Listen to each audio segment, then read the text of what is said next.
but we have our very own poetry troupe, Birchwood School. Right. This is the 4th time that they have come to entertain us and prove to us that poetry is not boring and dull as some people think. I would like to welcome back Mrs. Devilack, Miss Gruler, and all her students.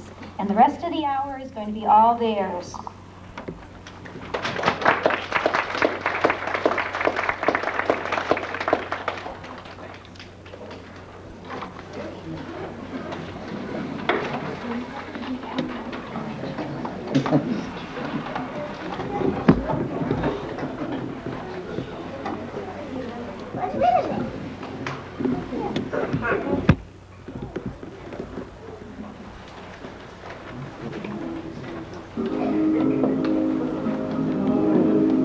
But this new world is forever new, to hands that keep it new. Edgar Lee Masters. Such as we were, we gave ourselves outright. Robert Frost. So men in this land, where once were only Indians, are now men of many colors. White, black, yellow, red, yet all one people. Carl Sandburg. Give me your tired, your poor, your huddled masses yearning to breathe free. Emma Lazarus. I pledge allegiance to the flag of the United States of America.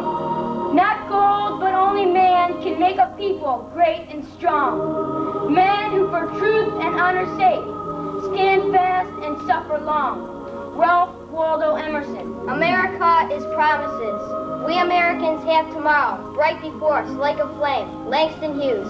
From sea to shining sea. I hear America singing the varied carols I hear. Walt Whitman.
Our class would like to present to you the poems of 4 of America's great poets. Each of these poets has expressed the spirit of the struggle for liberty in poems that have lived on and inspired the hearts of many. The first one, Paul Revere's Ride by Henry Wadsworth Longfellow, took place before the Revolutionary War in the 18th century.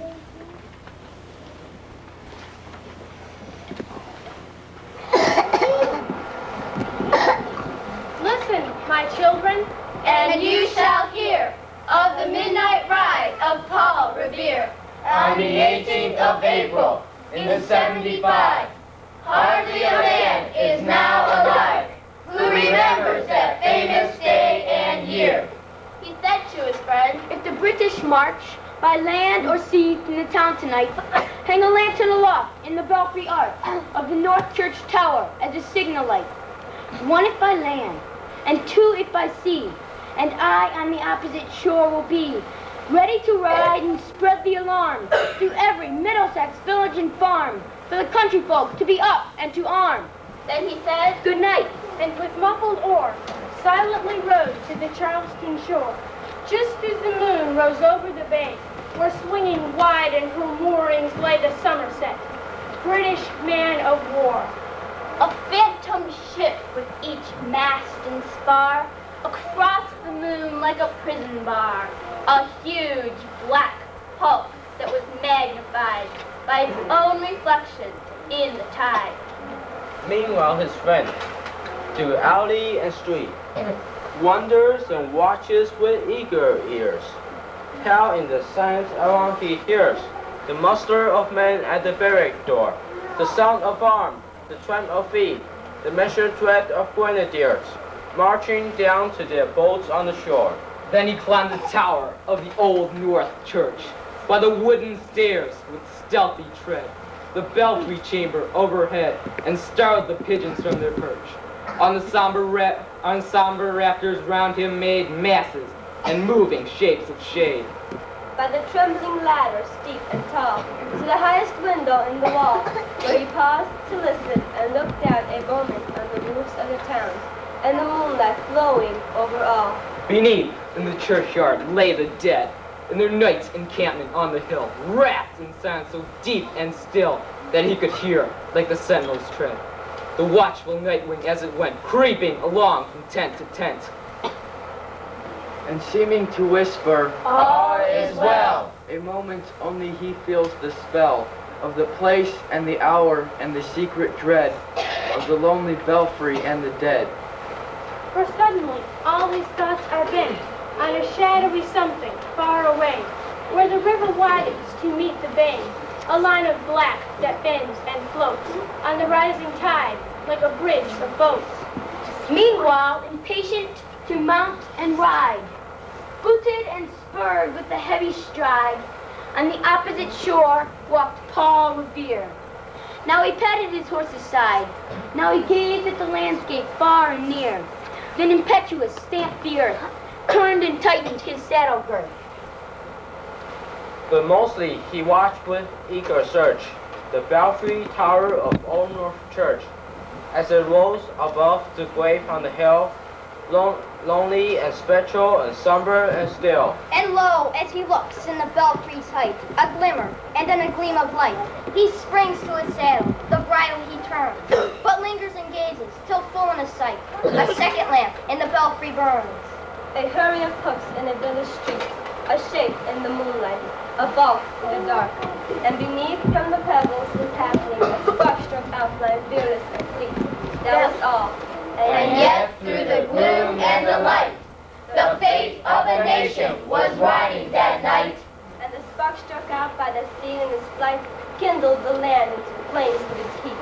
He has left the village and mounted the steep, and beneath him, tranquil and broad and deep, is the mystic meeting the ocean tide. Now under the alders that skirts its edge, now soft on the sand, now loud on the ledge, is heard the tramp of the steed as it rides. It was 12 by the village clock when he crossed the bridge into Medford town. He heard the crowing of the cock and the barking of the farmer's dog, and felt the damp of the river fog that rises after the sun goes down. It was 1 by the village clock when he galloped into Lexington. He saw the gilded weathercock swim in the moonlight as he passed, and the meeting house windows, blank and bare, gazed at him with a spectral glare, as if they already stood aghast at the bloody work they would look upon.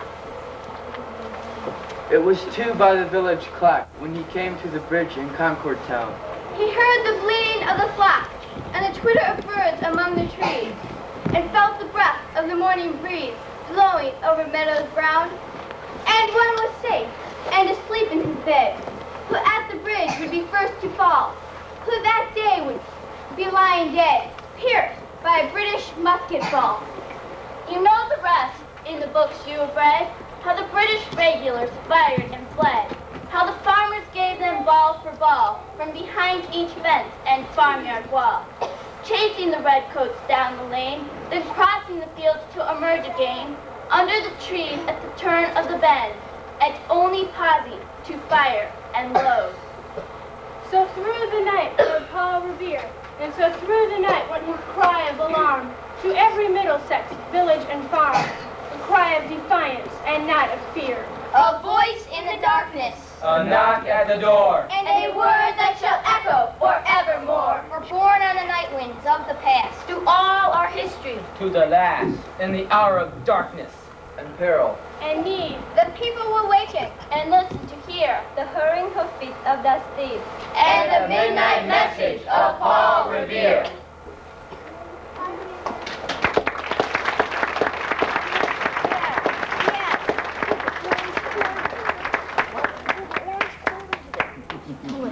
The Concord Hymn by Ralph Waldo Emerson, is a memorial to the brave men who fought in the Revolutionary War.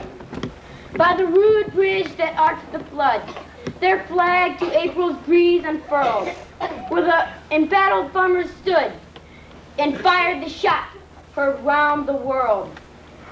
Oh, long since in silence slept, alike the conqueror silent sleeps, and time the ruined bridge has swept down the dark stream which seaward creeps. by this green bank, by this soft stream, we set today a votive stone, that memories may their deed redeem, when like our sires, our sons are gone. Spirit that made those heroes dare to die and leave their children free, bid time in nature gently spare the shaft we raise to them and thee.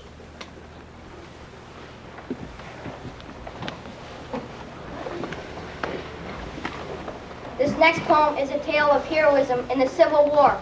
Barbara Freachy by John Greenleaf Whittier. Up from the meadows rich with corn, clear in the cool September morn. The cluster spire of Frederick stand, green wall by the hills of Maryland. Round about the orchard sweet, apple and peach tree, fruited deep. Fair is the garden of the Lord to the eyes of the famished rebel horde. On that pleasant morn of the early fall, when Lee marched over the mountain wall. Over the mountains winding down, horse and foot into Fredericktown. 40 flags with their silver stars, 40 flags with their crimson bars. Flapped in the morning wind, the sun of noon looked down and saw not one. Up rose old Barbara Freachy then, bowed with her 80 years and 10. Bravest of all in Fredericktown, she took up the flag the men hauled down. In her attic window the staff she set, to show that one heart was loyal yet. up the street came the rebel tread, Stonewall Jackson riding ahead. Under his slouch that left and right, he glanced. The old flag met his sight. Halt! The dust-brown ranks of there.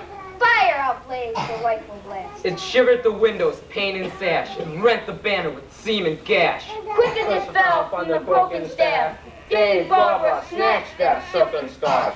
She leaned far out on the windowsill and shook it forth with royal will. Shoot if you must this old gray head, but spare your country's flag, she said. A shade of sadness, a burst of shame, over the face of the leader came. The nobler nature within him stirred to life at that woman's deed and word. Who touches a hair of this yon gray head dies like a dog. March on, he said. All day long through Frederick Street sounded the tread of marching feet. All day long that free flag tossed over the heads of the rebel host. Ever its torn folds rose and fell on the loyal winds that loved it well. And through the hill gaps, sunset light shone over it with a warm good night. Barber Freechie's work is o'er, and the rebel rides on his raids no more. Peace and order and beauty draw round thy symbol of light and law. And ever the stars above look down on thy stars below in Fredericktown. Honor to her, and let a tear fall for her sake on Stonewall's bier. Over Barbara Freechie's grave, flag of freedom and union wave.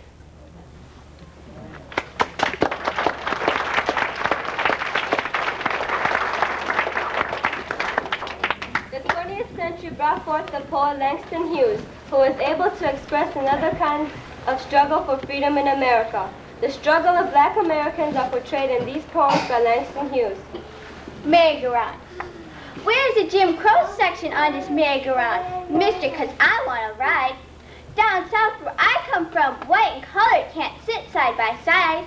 Down south on the train, there's a Jim Crow car, and on the bus we're put in the back.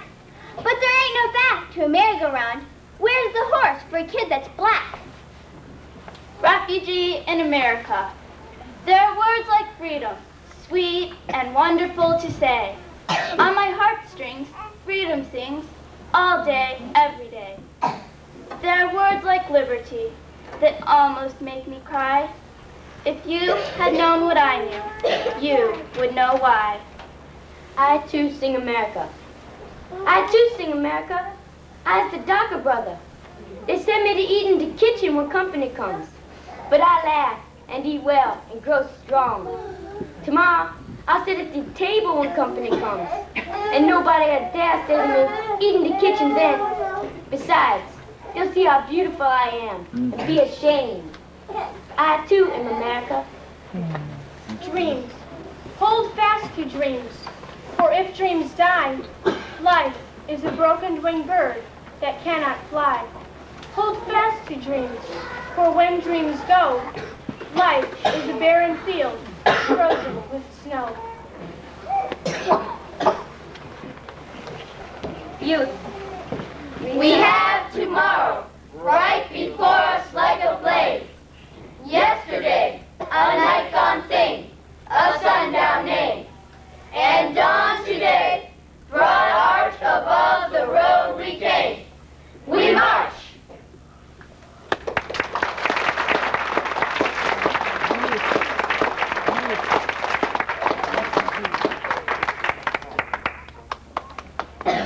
Poems about the American flag will parade past you next. Here come the first and second graders.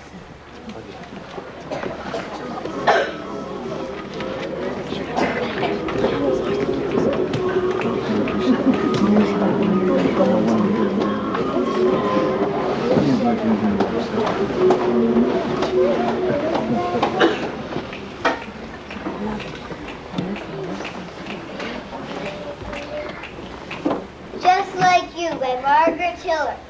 The famous men and women who helped our country grow weren't always great and famous those long, long years ago.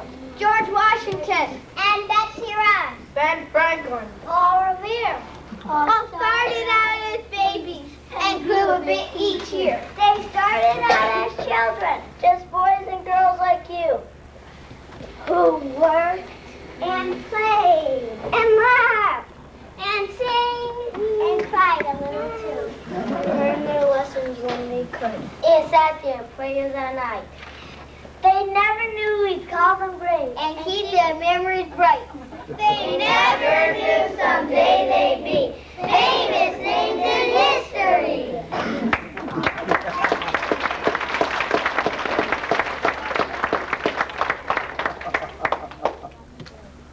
Our Flag by Eileen Fisher.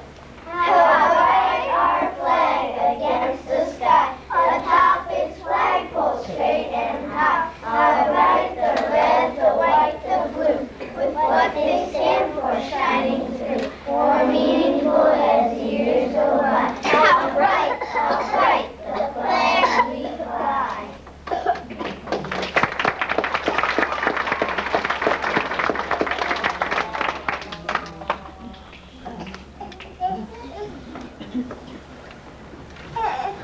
The flag passes by Henry Holcomb Bennett. Hands off! On the street there comes a blare of bugles, a ruffle of drums, a flash of color beneath the sky. Hands off! The flag is passing by. Blue and crimson and white it shines over the stilted ordered line. Hands off! The colors before us fly, but more than the flag is passing by. Sea fights and lands which grim and great, fought to make and to stay the state. Where marches the sinking ships, cheers of victory and dying lips. Days of plenty and years of peace, march of the sun and swift increase. Equal justice, right and law, state we honor and reverence all. Sign of a nation great and strong, to warn her people from foreign wrong. Pride and glory and honor all, live in the colors to stand or fall. Hands off! On the street there comes a blare of bugles, a ruffle of drums, and loyal hearts are beating high. Hands off! The flag is passing by.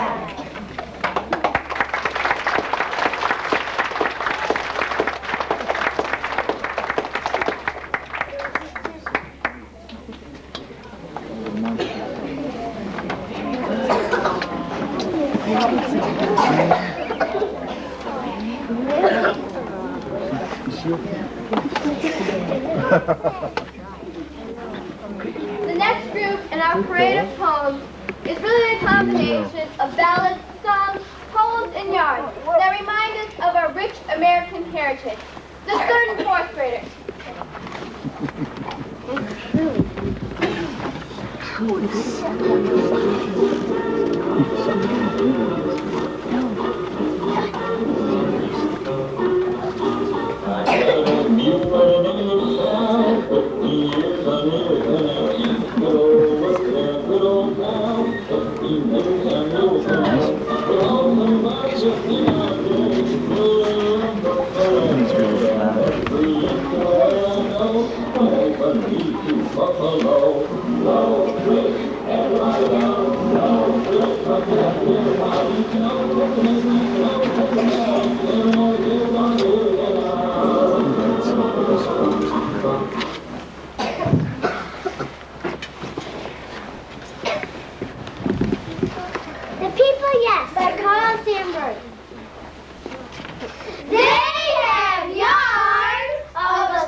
Went so deep and drew up so much water, the Mississippi River bed that yours dry. Of pancakes so thin, they only have one side. Of a fog so thick, we shingled the barn and 6 feet out on the fog.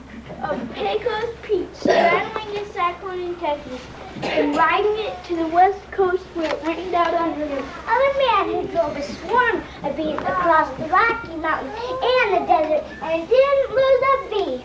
Of the Mount Railroad curve, the engineer in its cab, He touched the caboose and spit in the conductor's eye. Of the boy who farms his horse dog, going so fast that he would have stood to death if they hadn't strapped his sits up to him. of the old man's whiskers. When the wind was with him, his whiskers arrived the day before he did. Of a hen laying a square egg and cackling, ouch! And of hen laying eggs with the date printed on them. Of a ship captain's shadow, it froze To the deck one cold winter night.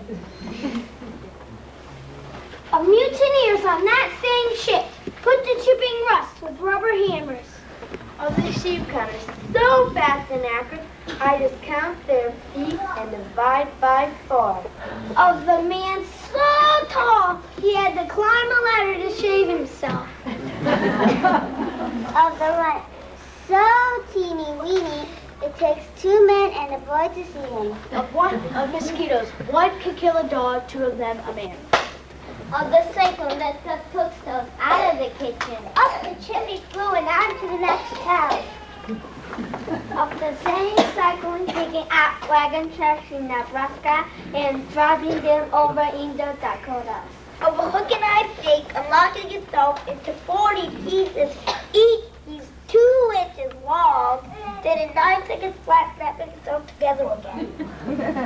Of the watch swallowed by the cow when they butchered her. A year later, the watch was running and had the correct time. Of 4 snakes, hoop snakes that roll themselves to where they want to go, and of rattlesnakes carrying bells instead of rattles on their tails. Of a herd of cattle in California getting lost in a giant redwood tree that had hollowed out. Of the man who killed a snake by putting its tail in its mouth so it swallowed itself.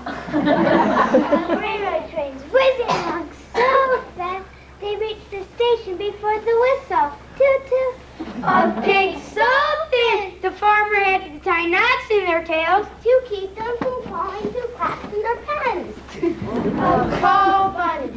Big blue ox bay, Measured between the eyes, 42 axe handles. and a plug to start tobacco exactly. Of John Henry's hammer and the curve of its swing. And his singing of it as the rainbow around my shoulder. Do tell! I want to know! This was a popular song in Canal Day. The Erie Canal. I got an old mule and her name is Sal. 15 years on the Erie Canal. She's a good old worker and a good old pal. 15 years on the Erie Canal. We've hauled soft barges in our day, full of lumber, coal, and hay.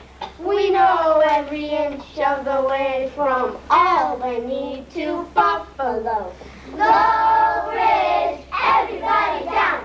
Low Ridge for coming to a town. You always know your worker, you always know your town. If you ever navigated on the Erie Canal, we better get along on a rail, gal. 15 miles on the Erie Canal. 'Cause I bet your life I'll never part with Sal. 15 miles on the Erie Canal. Get up there, mule. Here comes a lot. We'll make Rome about 6 o'clock. One more trip and back we'll go. Right back home to Buffalo. Low Ridge, everybody down. Low Ridge for coming to a town. You always know your worker, you always know your path. If you ever navigated on the Erie Canal.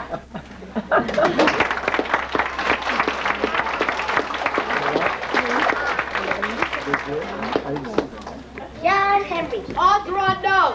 When John Henry was about 3 days old, sitting on his pappy's knee, he gave one long, loud, and a lonesome cry. Said, him will be the death of me. Now John Henry said to his captain one day, A man ain't nothing but a man. But before I'll be governed by an old steam drill, I'll die with my hammer in my hand. Now John Henry swung his hammer around over his head and brought his hammer down on the ground. A man in Chattanooga, 200 miles away, heard an awful rumbling sound.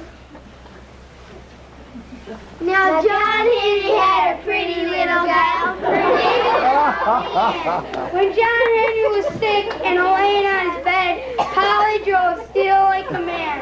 When John Henry died, there wasn't no box big enough to hold his bones. So they buried him in a boxcar, deep in the ground, and let 2 mountains be his gravestone.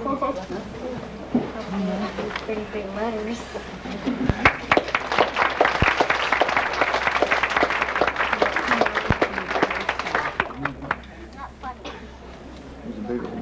Johnny Appleseed by Stephen Vincent Benet.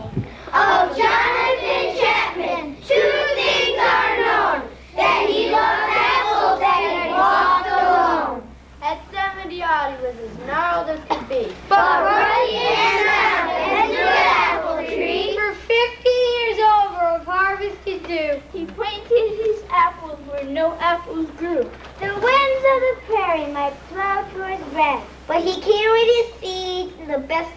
bags. From all that to Birchwood to frontier Fort Wayne. He planted and pruned and planted again. He had not a head to cover his head. He wore a tin pan on his white hair instead. He nested with owl, bear cub, and possum. And he all his orchards with tendril and blossom. A fine old man is right Mississippi. His heart still light, his steps still skipping. The stalking Indian feast in its lair did no hurt while he was there, for they can tell, as wild things can, that Jonathan. Why did he do that? No. He lifted apple slip. He has no tomb. He has his apple still in bloom. Consider, consider, think upon the marvelous story of Applesy John.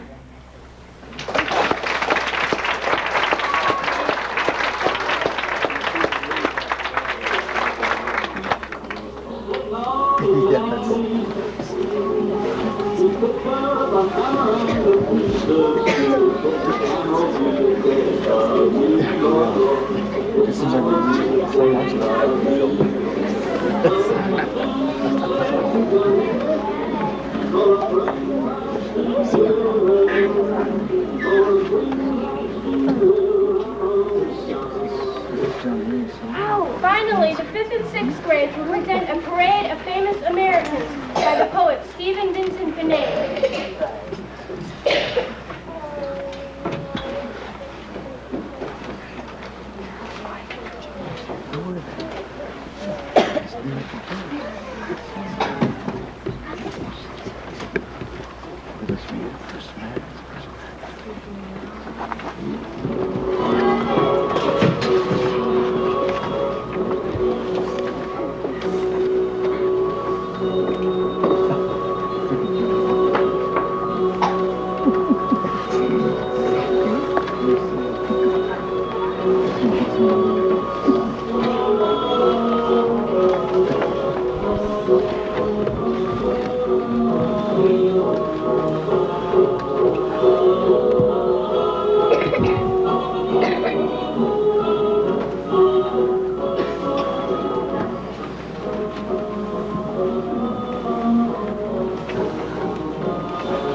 Thomas Jefferson, what do you say? Under the gravestone, hidden away? I was a giver, I was a molder, I was a builder with a strong shoulder. 6 feet and over, large bones and ruddy, the eyes gray hazel but bright with study. With big hands clever with pen and fiddle, and ready ever for any riddle.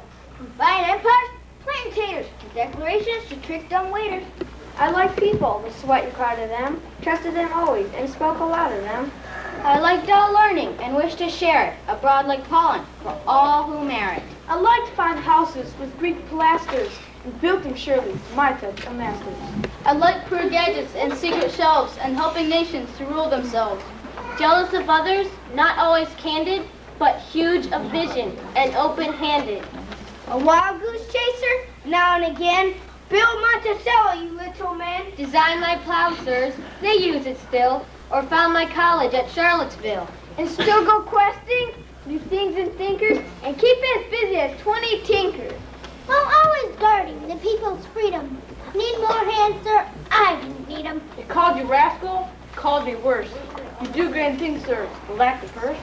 I got no riches. I died a debtor. I died free-hearted, and that was better.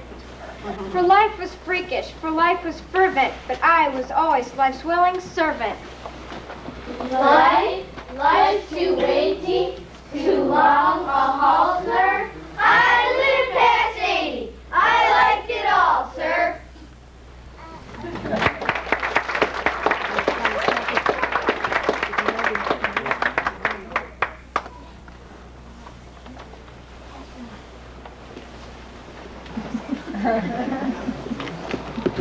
Oliver DeLauncey.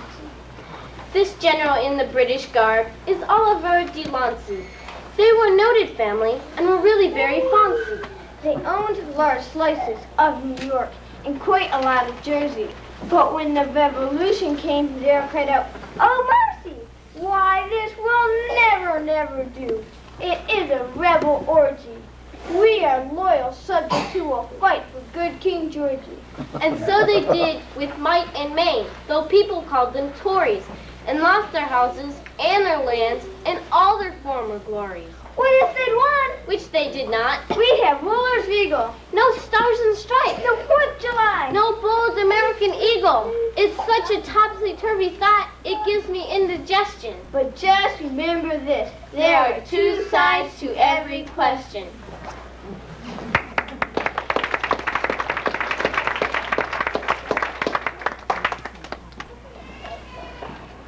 Lewis and Clark. Lewis and Clark said, "Come on, let's embark for a boating trip up the Missouri. It's the president's wish. And we might catch some fish, though the river is muddy as fury." So they started away, On a breezy May day. full of courage and lore scientific. And before they came back, They blazed out a track. from St. Louis straight to the Pacific. Now, if you want to go from St. Louis in Mo to Portland, the Ord, not the me one. You can fly there in planes or Ford Limited trains or the family car, if there be one. It may take you 2 weeks. If your car will squeak, And you stop for all the sights and strangers. but it took them, don't laugh, Just 1 year and a half. full of Indians, buffaloes, and dangers. They ate prairie dog soup when they suffered from croup, for the weather was often quite drizzly. They learned how do you do, and Shoshone and Sioux, and how to be chased by a grizzly. They crossed mountain and river with never quiver, and the Vikings told them to be prepared. For they scrambled across with their teeth full of moss, but their fiddlers still playing a jig for them. Missouri's Great Falls, and the Yellowstone's walls, and the mighty Columbia's billows, they viewed or traversed, of all white men the first, and made the whole Northwest their pillows. And when they returned, it was glory well earned that they gave to the national chorus. They're ragged and lean, but they'd seen what they'd seen, and it spread on empire before us.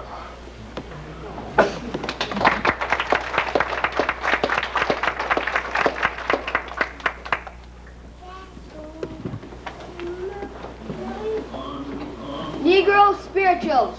We do not know who made them. The lips that gave them birth are dust in the slave's burying ground. Anonymous as earth. The poets, the musicians, were bondsmen, bred and born. They picked their master's cotton. They hoed the master's corn. The load was heavy on their backs, the way was long and cold. But out of stolen Africa, the singing river rolled. But David's hands were dusty hands, but David's heart was cold.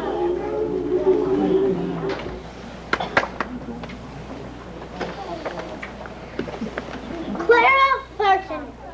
Brave Clara Barton stood beside her door and watched young soldiers march away to war. The flags are very fine, she said, the drums and trumpets thrilling. But what about the ones when the guns start killing? Clara Barton went to work to help keep men alive and never got a moment's rest till 1865. She washed, And she bandaged. she shooed away the flies, She hurried in the nurses. she begged for supplies, She cared for the wounded. and comforted the dying, with no time for sleep, and still less for crime. Clara Barton went abroad when the war was ended, hoping for a little peace now that things had mended. As soon as her foot touched shore, she'd come just in time for the Franco-Prussian War. After that, her life for her held but little rest. with famine in the east, And earthquakes in the west. Floods drowning Johnstown, and hurricanes in Texas. Fires out in Michigan, things that fright and vex us. in between the hurry calls, never at a loss. She founded and established the merciful Red Cross. Battle, murder, sudden death, called for Clara Barton. No one ever called in vain. Clara was a Spartan.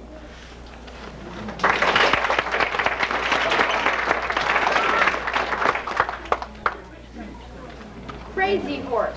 The Indians of the Wild West we found were hard to tame, who seemed really quite possessed to keep their ways the same. They liked to hunt, they liked to fight, and this I grieve to say. They could not see the white man's right to take their land away. So fire upon the plains, and deeds of daring do, pursuer bashing soldier brains, and soldier bashing Sioux. And here is bold Chief Crazy Horse, a warrior keen and tried. He fought with fortitude and force, but on the losing side. Where Custer fell, where Miles pursued, he led his native sons, and did his best, though it was crude, and lacked the Gatling guns. It was his land, they were his men. He cheered and led them on. The hunting ground is pasture now. The buffalo are gone.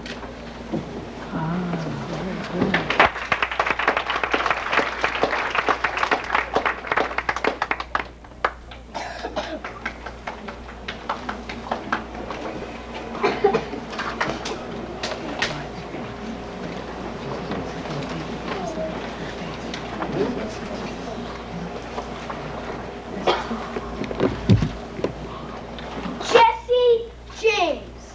Other countries' outlaws, they're ours, the mustard names. But many voices would make a choice of Jesse, Woodson James. No wishy-washy man was he of milk and apple pure. He shook the ground for miles round his native soil of Missouri.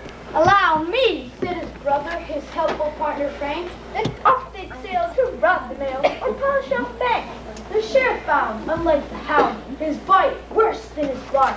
He shot as well as willing tell, though apples weren't his mark. And those who came to spoil his game from people sometimes coy. So lots would say, it's Jesse's way. He's just a hometown boy. He'd done wrong when he was young. Perhaps he should have borne it. For we have found it is not sound to step upon a hornet. He robbed and looted banks and trains. He took what wasn't his'n. He thumbed his nose at all those who sadly muttered, prison. A price was put upon his head. His luck began to crack. 2 of his men turned traitor then and shot him in the back. Jesse died at 35 and Frank lived till 70. Of their kind, you will not find 2 more daring men. Some call Jess Missouri's pride. Some say he's her shame. All we can say is anyway, he earned his outlaw fame.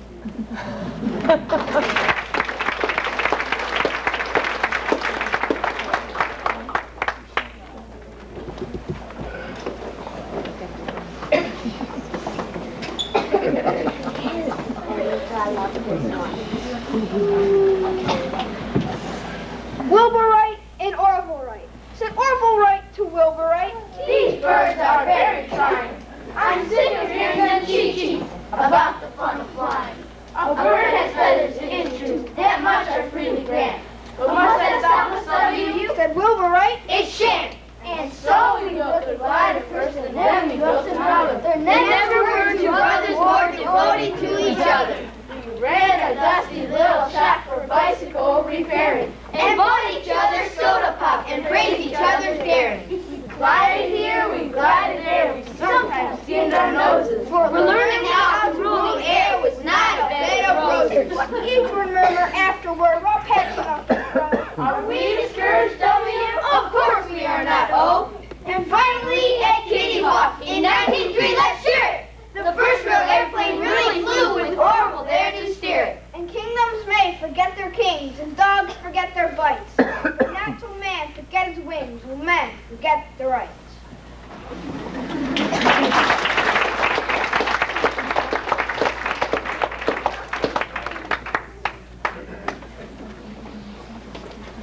U.S.A. So we march into the present. And it's always rather pleasant to speculate on what the years ahead of us will see. Our words, thoughts, and attitudes, all novelties and platitudes. We'll be rather ancient history in 2033. Will they find us wise or silly? Looking backwards willy-nilly. And our queer old-fashioned costumes and our quaint old-fashioned ways. When our doings face the ages. Printed down on textbook pages? Will they cry this savage era? Or will they sigh, those were the days? I don't know, you may be wiser. Times are curious capsizer of a lot of reputations that seem certain to endure. Well, he'll sometimes make his heroes out of people once thought zeros. For the most well-grown reasons by the ceremony cocksurer. So instead of prophesying, which is fun but rather trying, Who thou pick to be our great ones when the books are on the shelves. Here's our marching panorama of our past and present drama. And we shan't know all the answers till we're history ourselves.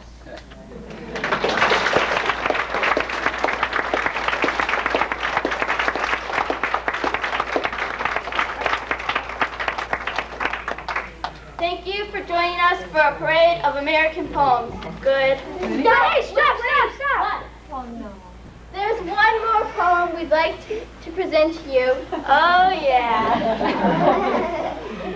An anonymous author wrote this poem, Poetry.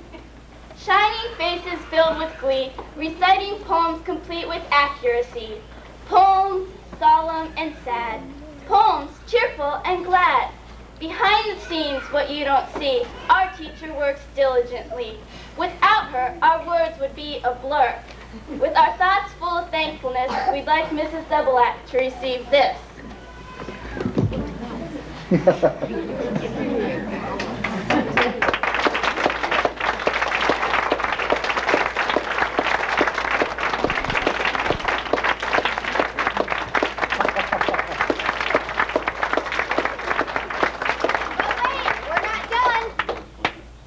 There's a new face appearing in this place. Like Mrs. Doublelack, her hard work is one thing she does not lack. We'd like Miss Grueller to come up here with no thoughts further.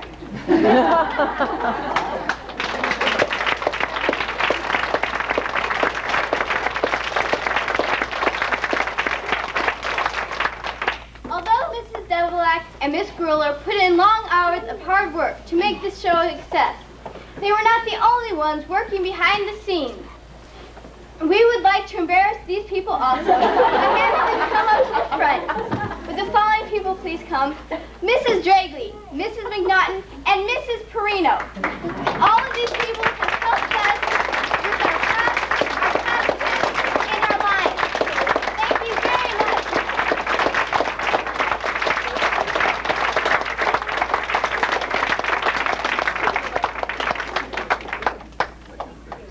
And now, last but definitely not least, the person who made it possible for us to be here, Miss Trisco.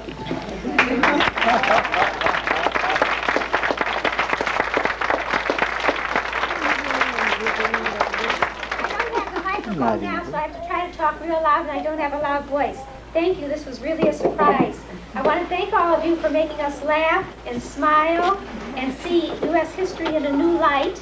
And I want to thank all of you for coming to make the occasion just more festive and more wonderful.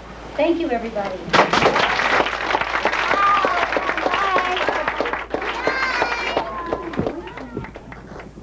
First present doesn't have a tag. Today